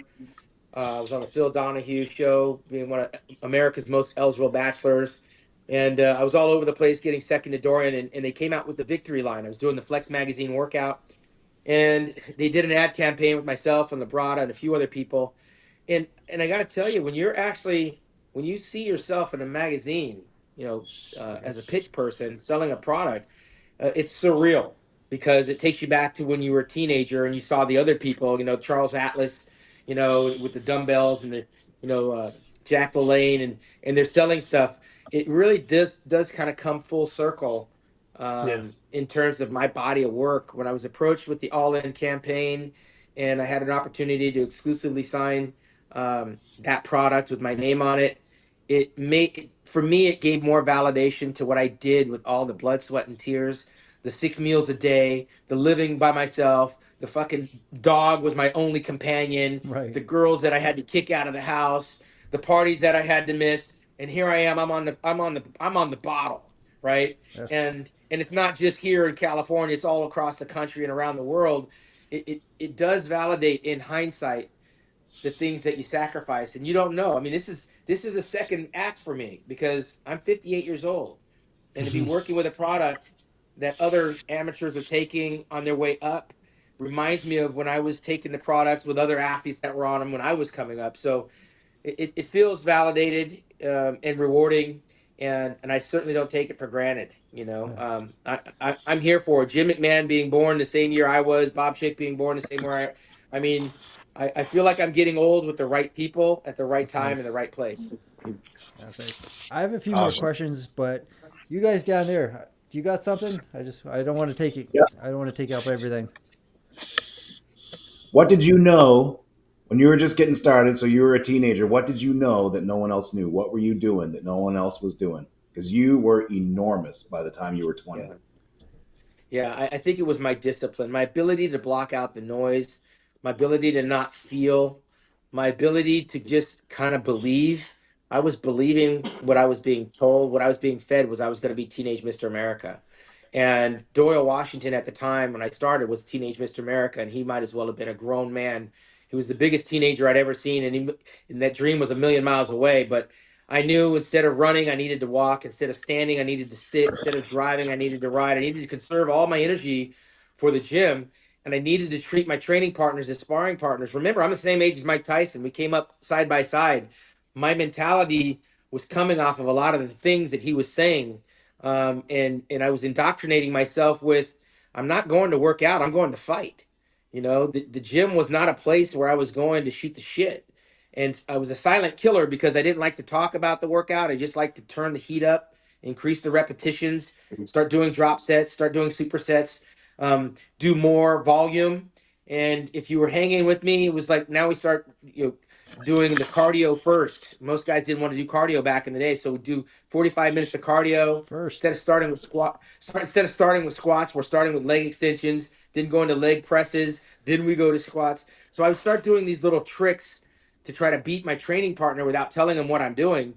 And that psychological um, belief that I'm Mike, I felt like it was always a fight. I wasn't the biggest, and the cockiness was coming because I was winning. Yeah. I had the hardware behind me. I had the trophies. I had the magazine articles. I had the feedback that just continued. Not feed my ego, but it was feeding my belief that I can do it. And remember, I met my heroes. Tom Platz and I looked eye to eye. Chris Dickerson was an inch shorter than me. Samir Banu and we looked eyeball to eyeball. Rich Kaspari was 5'8". I was 5'7". I didn't think these were mythical people anymore. They were no longer 7 feet tall and 500 pounds. These guys were nothing special in terms of putting on their clothes. I didn't think that I couldn't become them. And so I surrounded myself with people that actually believed that I could be there. And I was always on the positive side of like, okay, I'm getting out of here before these club lights come on. I'm not going to be out here on last call. I got to go eat. I got to feed the machine. So I got myself out of trouble because I continually came home and picked up the magazines, or I popped in the VHS tape and reminded what I was trying to be. And I was trying to be Teenage Mr. Olympia. When that goal as Teenage Mr. America disappeared, the next goal was Junior World. Then the next goal was Mr. California. So my goals were always right in front of me as I started to achieve. And it didn't give me the time to wander or to flounder. And I didn't win everything. When I lost, I just had to reevaluate. But I always was on a mission. I think that's what really kept me focused. I was disciplined. That separated me from the others. Were you Shawn, always pretty? Were you always a pretty jacked guy? Like even when you were in like say middle school or junior high, were you one No. of the bigger kids? I mean, I know you're No, not super tall, but yeah, it wasn't. Thanks for that. No, it wasn't until I got uh, when I got in high school is when I took it serious as a sophomore, and then I did my first competition as a junior. And when I did my first competition, I actually did a powerlifting show first, and I won the Nice. powerlifting in high school. Then they attached a moniker to me as a running back that Shawn Ray's the muscle behind the Hawks. Shawn Ray muscles for 120 yards. Sean, it was they started putting this moniker behind me, and then I was in the newspapers, not just running the football, but I'd be in the newspapers actually lifting weights and flexing my muscles while I was in high school. So once I got a little bit of that, it becomes very addicting, right? Oh, for Um, sure. and I went to every gym in California. I didn't train at the same place all the time. I wanted to meet the other bodybuilders. I wanted to see who was doing what. I wanted to meet the challenges that other bodybuilders could bring. So I think variety for me kept it very interesting. But I think what separated me from the other guys was that when I learned that I needed to consume calories, that's what I did. I didn't half like, step it. I didn't miss workouts and I didn't miss meals. Shawn, in all your wins, what was your most memorable and your greatest Yeah. win that you? Yeah, it was the national championships because you got to remember when you start out, when I started out in 1983, Bob Paris was the guy I saw. Him and Samir Banu won the Olympia, but Bob won the Nationals and the Universe, and he was on all the magazines. And of course, he's 6'1", white, 230 pounds. I look nothing like him. But I think when you're a kid, you let your imagination take you wherever the hell it's going to take you, right? I wanted to be Bob Paris. And then I realized, hell, Samir Banu was almost my size. This guy is Mr. Olympia. Not Right. only that, but Chris Dickerson's my size, and he's Mr. Olympia. So it became more realistic to me that I could maybe be like them and not Bob, Mm-hmm. even though Bob had everything that you wanted in the looks and the aesthetics. These were the two best built men in the world in 82 and 83. And as I looked a little bit further down the list, I saw Muhammad McAway was smaller than both of those guys. This might be something that I can actually do. So when Right. I won the Nationals, in 87, that meant I'm a pro. That meant I Right. joined the fraternity of Bob Paris, Lee Haney, Mike Christian, Gary Stridham, Phil Williams. I remember like it was yesterday. Mind you, I'm talking about the 80s. Okay. Yes. I can't tell you over the past 5 years one song that any bodybuilder posed to at the Mr. Olympia. Yeah. But I can tell you, as a teenager coming up, who did what in the 80s because I wanted it that much. I was a sponge. So winning the national championships, it validated my walk away from football. It validated to my dad that I was not going to be a janitor and carry the torch for the family business. And it validated to them that me throwing away the egg yolk, peeling off the skin from the chicken, draining the water from the tuna and cooking fish and stinking up the house, Yeah. it gave it all it gave it all validation. Because remember, Yeah. my family saw the end result of what I was doing. They didn't go to the gym. They watched me play football. So they knew that the practice would lead to the game. But what they weren't witnessing in the gym, they could only see the end result when the pictures came out or when the contest came around. They didn't see what was underneath the clothes. I wasn't walking around the Yeah. house flexing in front of my mom and showing off my muscles for my dad. It was like, here's another trophy, and then when the magazines came out, I mean, it blew their doors off because they didn't think I could actually look that way. I took it to Right. another level when I became a pro, and that was very satisfying to see the looks on their faces. And I imagine it's like my daughter. My daughter does music, right? So she's in the studio doing all of her music. I'm not there. I'm not hearing her practice. I'm not watching her write the music. I don't hear the drums. I don't hear anything. She comes home the other day and says, "Here's the first cut of my first song," and I put the headphones on. Mind blown. Oh, I, that's I so definitely cool. know. I definitely know. I felt the way my parents felt when they saw me for the first time in a magazine. Right. They had no idea that Right. I was going to become the guy that was on the wall, and I had plenty of them. I had Chris Dickerson, I had Muhammad McAway, I had Rich Gaspari. Then my pictures on the wall, and I know what that feels like because listening to what my daughter's doing with her music, I used to tell her to shut up and stop singing. It sounds like noise. She's making Yeah. music, and when you hear the music drop, you'll come back and hopefully validate what I'm hearing. Yeah. It's a good feeling. That's, Awesome. you guys Awesome. got anything else before I have like 2 more questions? You roll on.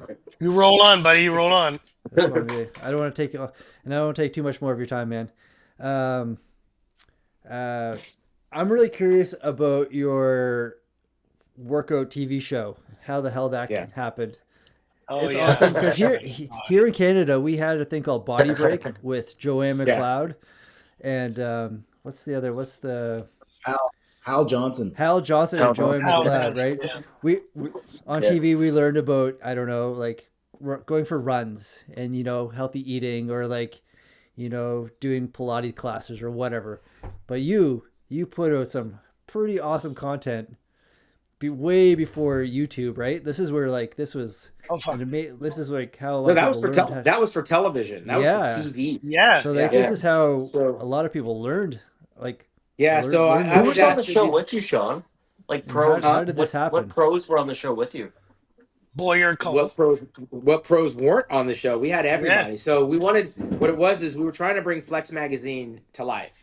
So all the people that were in Flex Magazine, we were trying to bring on, and just to go, to go down the list. I mean, we had Frank Zane, Ed Corney, obviously my co-host Boyer Co, Flex, Lee Priest, Vince Taylor, JJ Marsh, literally the who's who of bodybuilding, Linda Murray, to help just kind of show. Here's the problem I ran into, because they knew I had the gift of gab. I was already commentating for ESPN on the bodybuilding shows that were taking place. When they asked me to do the show, we filmed like 21 episodes in 2-week time. And I think we had we're doing sometimes we were doing 4 shows in one day. The problem is I'm the host. So I'm not supposed to be in there like training with you, but we bring in Nasser or Flex and Kevin, and they see the cameras rolling. And it's like Mike Tyson when he puts the gloves on, he wants to fight. These fuckers think it's a workout. Like, we're doing a demonstration, guys.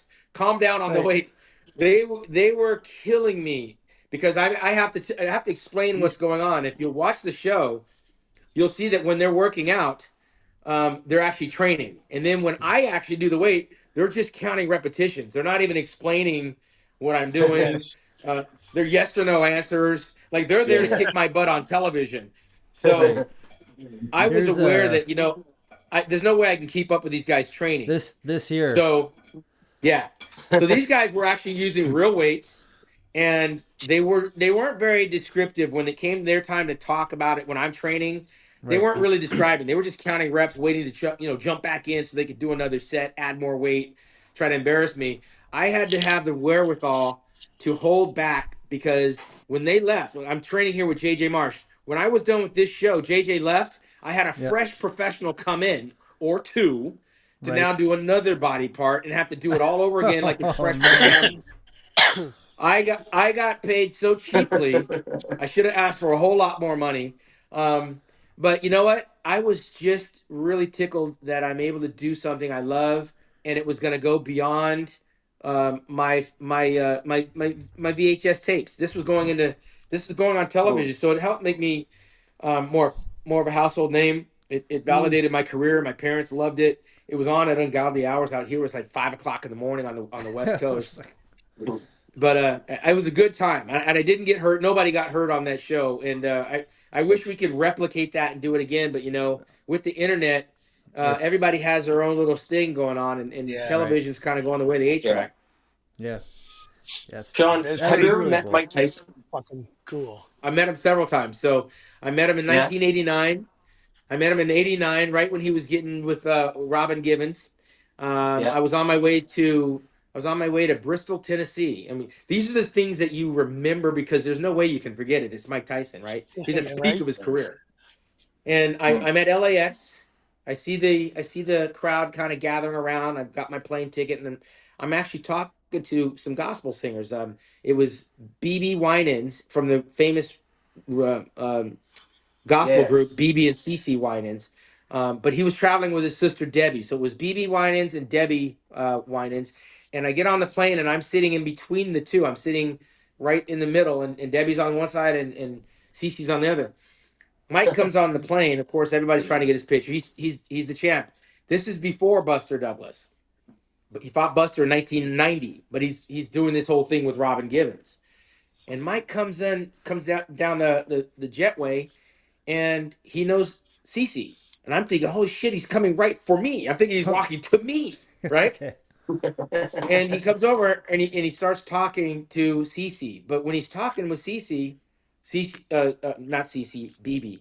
I gave BB a magazine. I was on the cover of Muscle Mag International Canada when I was standing on top of a tractor. I was on a tractor. I'm not sure if you remember that cover shot, but I'm showing CC BB the magazine, and he starts to show it to Mike, and Mike's talking about he's been to Gold's Gym and these girls too muscular, but he's dropping all these F-bombs. I'm feeling really uncomfortable because this is a God-fearing guy. He's like a gospel family. There's 10 of these guys, the Winans. And then later on during the flight, he's taking pictures. He's got a camera, and he's trying to work his camera, and it was really a strange encounter. 2 years later, this is after he loses to Buster Douglas. The whole marriage thing goes to crap. I'm in a strip club in Las Vegas called Cheetahs, and Mike's coming in and I'm coming out, and I'm remembering our little encounter on the airplane. I'm thinking that he would remember me of all Right. people. That's how I I'm felt. forgetting the he's getting hit in the head. Yeah, like how you felt. Exactly. Yeah, I was like, I'm like, Fuck I'm no, like, no, Mike, you. what's up? You know, I kind of tap him in the chest. I give him a small backhand to the chest, like, hey, what's up? It's me. He kind of grabbed my hand, and then his people rushed him right by me. I'm like, I felt like the jilted ex-lover. Like he just walked right past me. Like, I get it. and remember, this is in '91. This is in '91. I'm still Shawn Ray, man. What the hell are you doing? So, long story short, in 2000, it's probably about 5 or 6 years ago, he came to Hawaii on his Mike Tyson tour that he was doing where he wore the headset, and he was telling his little story. Well, I'm in Hawaii because I'm promoting my bodybuilding show, and I get to go see his stand-up. I'm listening to the stand-up. I wait to the end. I go to take my phone out to go take a picture with him. They confiscate your phone Ah, because they're gonna you have to take the picture with their phone, right. and they email you the photo. So I take the picture with Mike. My friend is the one that sets the whole thing up. And a week goes by, and I'm just jonesing because I don't have my Mike Tyson picture. Nobody's gonna believe I'm with Mike Tyson. Finally, they email me. Finally, they email me the picture, and I can validate the story I've been telling for a whole week that I met Mike Like, Tyson. finally. He awesome. was so high and smelled like marijuana that he would never remember me even to this day. And of course, it was later on that he went into the marijuana business. Smart move for Right. him. Yeah. Yeah. He made a small fortune. Yeah. Ah, awesome. Good That's story. my Mike Tyson story. I like I got it. the Thanks. picture. That was a good. That was a good. That's I a liked that's it. a good I'll, that's a I'll, good I'll story. send you the picture when we're done. I'll send you the picture. It's one of my most prized possessions. I want I to love see it. it. Yeah, I want to see it. And here's the thing. Oh, Here's the thing. Here's the thing. Here's the thing. You mentioned you had a picture of me. Mind you, I'm meeting the Mike Tyson. We're the same age. This right. is the guy at 16, 17, 18 years old that Customato told him, you're going to be the youngest heavyweight champion of the world. I remember his interviews. I remember Mike saying this over and over again that, he didn't want to let Customato down. He bought into everything Customato was saying. I bought into everything I was being fed as a teenager that I was going to be the next Mr. Olympia or Mr. Olympia. I believed that shit to its core. The only reason I went as far as I did was because I believed it. And partially why I was believing so strongly was because we witnessed it. What Mike was doing to his competitors, he was doing it because he was programmed. As a teenager, they told him that. He They told believed him, that yeah. shit, and he was going out doing it.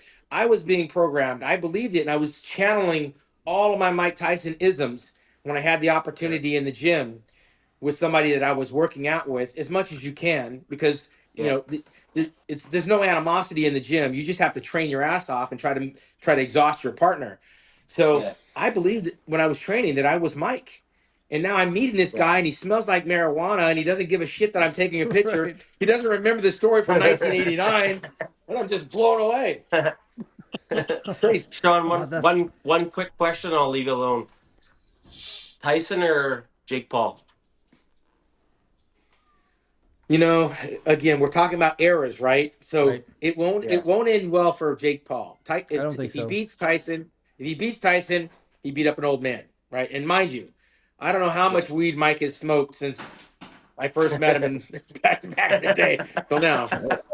But I just don't. I'm not a real believer now that we're living in this age where I wouldn't doubt if those two are fucking practicing right now together. Like there's Oh, like interesting. it's a Yep. WWE, like it's entertainment boxing, right? No, Jake doesn't want to hurt Mike, and I know Mike doesn't want to get hurt. He makes too much money, he's got too much. Let's give him a show. I wouldn't be surprised if on some level these guys aren't choreographing shit. And Yeah. remember when Rocky I met was thinking that. Drago? I was Not thinking Drago, that but too. remember when Yeah. Rocky met Thunderlips? Yeah. Oh, Yeah. Yeah. Hulk Right. Hogan. Hogan. Yep. Yeah. Yeah. Yeah. Oh Hulk Hogan. yeah. Hulk Hogan. Hulk Hogan was Hulk Hogan, and Stallone was Yeah. thinking, "Hey, wait a minute, this is supposed to be for fun." We're living in an age now where look, they're both going to get paid no matter what happens. Exactly. But we don't want to hurt each other. Let's give them a show. I don't think we're going to see a fight, so I'm not going to buy into the idea that Mike has all this hunger and skill. I think it's going to be a show, man. I mean, Mayweather ran for 8 rounds and got $300 million. Entertainment. Yeah. Nobody Yeah. got I hurt. think so too. Yeah. I'm not Yeah, going I to pay agree. for it, but I'm going to watch it. Yeah. Mhm. At Thank least you. on one end, it's gotten Mike Tyson back in shape, so that's great. It's Yeah, probably and listen, remember, you can be in shape. Looks are deceiving, right? You can true. be in shape, but it's still not a fight. A fight's different, and we know that Mike's not. Mm, He's not a guy that's going to go 8 rounds. Right. So yeah, Mike's good for 2 rounds. The third round, he's yeah, going to lose. yeah. If Jake Paul can run for 3 rounds and tire him out, because all you have to do is look at Mike's last few fights. Mike quit on the ground, like he didn't have it in him. He wasn't hungry. Mhm. He was fighting to pay Yeah. the IRS. What incentive does Mike Tyson have to beat up on this guy? And Mike is my age, so he knows he has to be 100% segregated from this guy. He's got to think that this guy's taking food off my table. He's got to believe that this guy's coming in to kill him, It's not happening. or else it's not a fight. If he thinks Mhm. anything less than that, it's just going to Mm. be a show. Yeah. It's going to But be entertainment boxing. Mike's got a different mindset, right? Is he? Than most people, right? He's He's got Well, that he's 60. like 60. crazy He doesn't want to mentality. get hit. He's 60 years Yeah, old, No. man, and and Roy Jones Jr. was not a brawler. His last fight with Roy Jones Jr. Roy Jones, I don't even think hit him. yeah. Yeah, I don't know. And Roy Jones Jr. is a killer. He was killing people back in his prime. I think this is going to Mm. be entertainment boxing. I think Mike's going to win because that's the storyline, and I wouldn't be surprised if they're practicing right now. I know if I was Mike, I'd be practicing with him. Yeah, so that'd be a smart choice Wow. for sure. Yeah. What about you, Sean? What about you when you're going to go for a vacation or something like that? Do you do a little mini cut and up the dose a little bit to go Absolutely on a not, nice little bro. vacation? I'm 100% retired. I ride my bike on a regular. I walk. I do an hour of cardio. It's real easy. I put on my headphones. I watch the news or I watch a podcast. I watch a lot of Dateline. I watch a lot of Judge Judy. But an hour goes by really quick on treadmill. I do it on an empty stomach. My breakfast usually comes to me around 10:30, and then I eat usually around right now like 5 or 6 o'clock. 2 meals a day, I'm good. I eat whatever I want. My breakfast is pretty much the same. It's usually eggs, fruit, oatmeal. But I'm not trying to do anything physically. I want to be functional. Um, if you see me in the weight room, I'm usually using the bar. It's just for movement, functional training. I'm injury free. I don't have any aches or pains. I continually watch these guys on Instagram. Uh, if you want to learn what not to do, and I'm going to call you out, Rich, I love you like a brother. Go watch Rich Gaspari. What he's doing is nothing short of amazing, but he's an accident waiting to happen. Yeah. He's going to be the next Ronnie Coleman if he doesn't slow down. But right now, look, if you get hurt doing what you love, more power to you. I'm not trying to get hurt. I came too far to get hurt. And when I watched Rich, I think he was doing like 4 plates on the freaking deadlifts, Yeah. squatting and leg presses. He's an accident waiting to happen. And if he's not careful, Wow. he's going to be sitting in a freaking wheelchair. But I would not want to trade places with Rich Gaspari right now. He's training like he's Rich, 19 years old, and I can't. Rich is in his He's blowing my 60s now, mind. isn't he? He's Rich will going be in for Yeah, his the 61. 60s. Yeah. Yeah, Wow. I tell him, I said, dude, Crazy. I don't know what you're chasing right now, but there's only one thing waiting for you, and that's an injury. right. Mm. Yeah. Right on that note, one of the last questions. When is a good time to back out? Like No, listen, as a when competitor, you when back to call it out. quits. Yeah, when you're a competitor, when you realize you're not training to win, right? I got to a point where it was about the business. I had some contracts I was obligated to. Um, if you watched my last press conference, I did everything except throw up the middle finger to the judges who were going to judge me Yeah. that weekend. My passion was coming from lack of transparency with scoring, lack of transparency with prize money, lack of revenue share with the pay-per-view. I had a lot of things going on at last Olympia where I was fed up. But in hindsight, I think I just came to the reality that it was no longer fun. So if it's not fun, don't stick around, man, because you can get hurt doing something. For me, it was a job. It was work. I could see in the magazines who I was competing against. This shit was, it's not for the faint-hearted. These Mhm. guys weren't phoning it in. You can't fake bodybuilding. So Yeah. I didn't want to get up there and embarrass myself. I wound up in fourth place in my last Olympia, which was better than my first one where I was 13th. There was nowhere for me to go but down. Jay Cutler was getting his very first runner up. He was young. Ronnie Coleman was on his fourth win. Um, there was nothing left for me to prove. I was 36 years old. I had a lot of other distractions in terms of what I thought life was going to be in store for me, and I'm living it with zero regrets. I know a lot of guys that stayed around a couple of punches too long, and they still suffer some injuries. Chris Cormier hurt his back, and there's some guys that aren't even with us anymore because they hung around too long trying to do shit they shouldn't have been doing. So I think when it's not fun, I think when you're not making progress, and I think when your mind is taking you somewhere other than war. I was my last Olympia. I went in that thing pretty civilized, and you need to be at war. You need to have some piss and vinegar, and be mad at something. And there were things I wanted to do that I just continually put off for such a long time that I was running off that Olympia stage just to get the hell out of there. I was done. I was burnt. Cool. Speaking of that, Jamie, do you still got that? Jamie's less than 3 weeks out now, and Yeah. he's still awake. So congratulations. I still have when I that. was dieting and I still training. have that Huh? burning feeling to win. That Yeah, desire, I have it. It's still there. I'll be 51 in August, and I yeah, and I started could tell competing you. when I was 18. Yeah, I could tell you with guys that, especially with the masters, they might not have had their 20s and their teens to dedicate the way that I did. And Hmm. so they're making up for lost time. Some people got into business and they raised their family and they finally came into a situation where they could afford to do something for themselves. It's great to have that for the masters, Yeah. right? But you got to remember, I did it from 17 to 36 Hmm. years old. I gave away the best years of my life to just eat, sleeping, and training. I didn't want to do the same thing going into my 40s. And Right. so No, fair to enough. make That makes sure, yeah, to make sure that I turned the corner, I wanted to make a baby and start Hmm. having some grown up responsibilities, right? I had zero responsibilities. And then in my Yeah. later on, after I had my two daughters, I found out 7.5 years ago that I had a daughter in high school. Hmm. And yeah, I was taken crazy. aback. I Whoa. Yeah. found out that I had a daughter. Found out I had a daughter when she was 35 years old, Wow. and I said, "What took you so long to come find me?" And she said, "Well, I had parents. I was adopted when I was 6 days old, and we just decided to do this ancestor.com." And she connected with one of my Could cousins, and you? my cousin connected with me, and then I found out I had a 35-year-old and I had 3 grandkids, Could and you we've been connected imagine at the Wow. hip ever since. finding out your Cool. father is Shawn Ray? You're like, I what? wish Yeah, you were my so dad. so that was cool. Yeah, and Yeah. 2 weeks And then later, on the other side too, the flip side. But holy shit! yeah, two weeks later, my brother found out he had a daughter, Oh, Really? weird. and he had 3 grandkids. Oh Wow. my god. Welcome That's to your ancestor.com. family just went, yeah, Yeah. crazy. That's Just for incredible. That's Hey awesome. yeah, guys, I yeah, did Awesome. I started Yeah, out man. doing the family thing. So yeah. Cool. Well, here's the thing. Like I did that. that could have changed my life had I known as a teenager that I Oh, had a daughter. Could 100%. have Yeah. changed Yeah. could Yeah. have changed the trajectory 100%. And she came into my life at the right time. Hmm.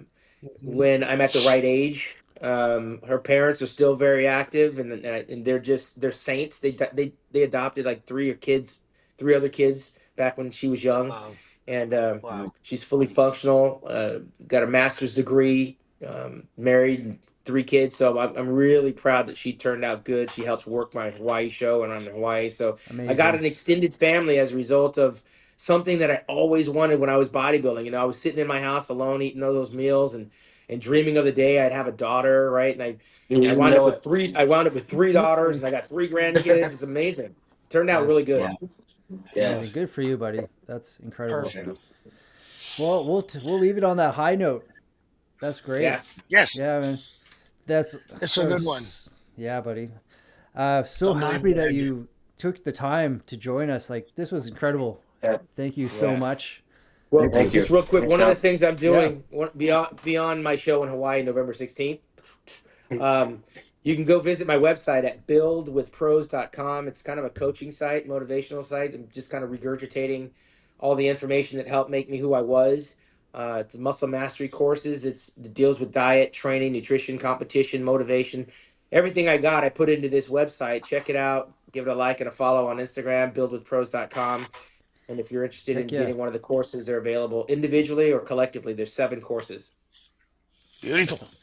Awesome. Awesome. Yep. Oh, awesome. Before we Thanks so go, much, Sean. Thank you sorry, so before we much. go, the your show in Hawaii, right? Yes. I have wanted to do that ever since Come it on, baby. became a thing. Like, I want to go to Hawaii, then why not do a show there? And I just had a Well, friend do that here- show the past 2 years. She was a bikini competitor. She oh, she came kicked out from ass there. Canada. No, When is it, Sean? she was actually living What's the there. date? Sorry. What's the November dates? the 16th. We got pro bikini and pro men's physique Olympia qualifiers, and we have the full gamut for the amateurs. And look, at the end of the day, you don't want to look back with regret and go, "Oh, I did the Nova Scotia show because it's close and convenient." Sometimes you got to get out of your, Right? you got to get out of Yeah. you got to get out of your I- comfort zone, man. You know, I mean, That's right. and the beauty of our sport is it's global. You can literally pick anywhere you want to go to Yeah. compete. I head out next week to Switzerland to MC a show in Switzerland, but we have shows all over the world. It's all over. And when I was 20 years old, I flew all the way to Australia just to do the Junior World Championships, and I might as well have been going to Mars. But you know what? That was my first time leaving the country, and I've been leaving the country ever since because we're here. It's- We're here for a very short period of time, and if you don't get out and see what's out there, you're going to be sitting at home watching it on TV. So for me, traveling has become a part of my lifestyle. I meet people from all over the world. It's another gift that bodybuilding has given me. I remember Joe Weider and Ben Weider used to say that they were missionaries for bodybuilding, and I now love it. I say that about myself because yeah, I go to these contests, but I see the culture. I eat the food. I deal with the currency. I'm in these different gyms. The commonality with the people in the gym are the same thing that I'm passionate about. You go to the bodybuilding show, you see the same meatheads. We all have this Yep. thing in common. And I got friends all over the world as a result of getting on an airplane and just going. And when you go to a bodybuilding show, it's like, going to one of my high school football games. I know what's going to It's happen just at the through, show. yeah. Yeah, I'm not a fish out of water. I'm going to meet somebody that wants to work out. I'm going to meet someone that wants Yeah. to eat food. And so that's how you kind of build this rapport with friends that you wind up becoming friends for life like that. I got friends that I met at my very first shows. I mean, it's crazy. Yeah. Yeah. Yeah. I met Bob Chick in Atlanta, Georgia. Right. What does Jim say? The camaraderie and iron just like brings everybody together, right? We have Yeah, no matter he's a where we big are across believer the in that. world. Yeah. That's one of the big things that Mutant's all about is that the camaraderie. These shows bring us all together. And when we're all together, it's one big, happy family. It's wonderful. Cool. Thanks, man. Again, that's All right, boys. Yes. Thank you, Thanks for Sean. having me. Sean. Thank you, Sean. Appreciate it. I'm gonna go eat a steak. Yeah. I'm gonna flex Alright. a little bit. Andy. I'm gonna finish my Andy. protein I'm gonna drink. go check my DNA to see if you're my dad. All right, guys. On that note, I'm out. All right. Take care. See ya. Thanks, guys. All right. Thank you. All right, See you, guys. man. See ya.